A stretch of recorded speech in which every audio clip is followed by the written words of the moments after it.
Contrer la loi de l'autosabotage, un guide pour les femmes fortes. Dans le parcours de la vie, les femmes peuvent être confrontées à un adversaire invisible mais puissant, la loi de l'autosabotage. C'est une force interne qui peut entraver la croissance personnelle, entraver la réussite et éroder la confiance en soi. Les mots qui suivent explorent en profondeur ce phénomène et proposent des stratégies concrètes pour contrer la loi de l'autosabotage, illustrées par 4 exemples de situations courantes.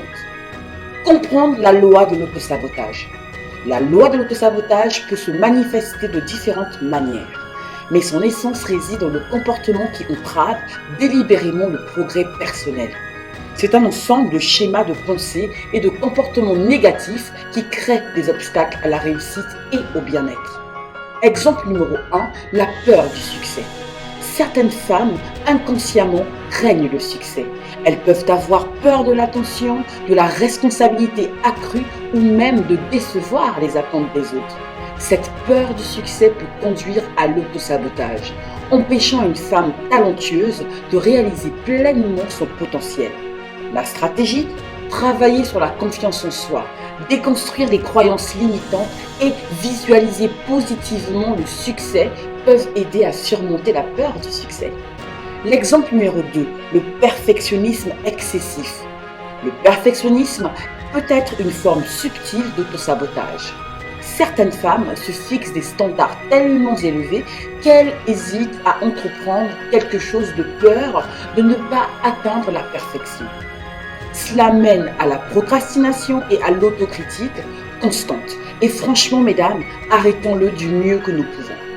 La stratégie, apprendre à accepter l'imperfection, établir des objectifs réalistes et reconnaître que l'effort est souvent plus important que la perfection aide à contrer le perfectionnisme excessif.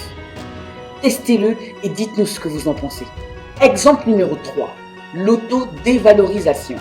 Certaines femmes ont tendance à minimiser leur réalisation et à se sous-estimer. Elles peuvent attribuer leur succès à la chance plutôt qu'à leur mérite, ce qui peut conduire à des opportunités manquées et à une estime de soi diminuée. Ici, la stratégie, mesdames, est de pratiquer l'autocompassion. Tenir un journal des réalisations, prendre conscience de ses succès et travailler avec un mentor peuvent vous aider, mesdames, à surmonter l'autodévalorisation. L'exemple numéro 4, la peur de l'échec. La peur de l'échec est un facteur puissant d'autosabotage.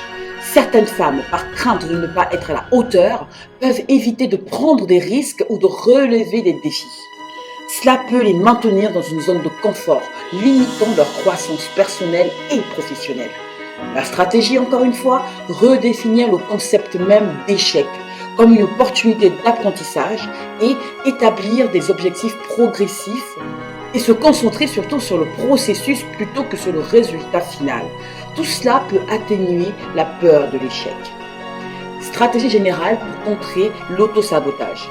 Pratiquez la pleine conscience, mesdames. La pleine conscience peut aider à reconnaître les schémas de pensée négatifs et à répondre de manière consciente. Cultivez la confiance en soi. Travailler sur l'estime de soi et la confiance en ses compétences est essentiel pour contrer l'autosabotage.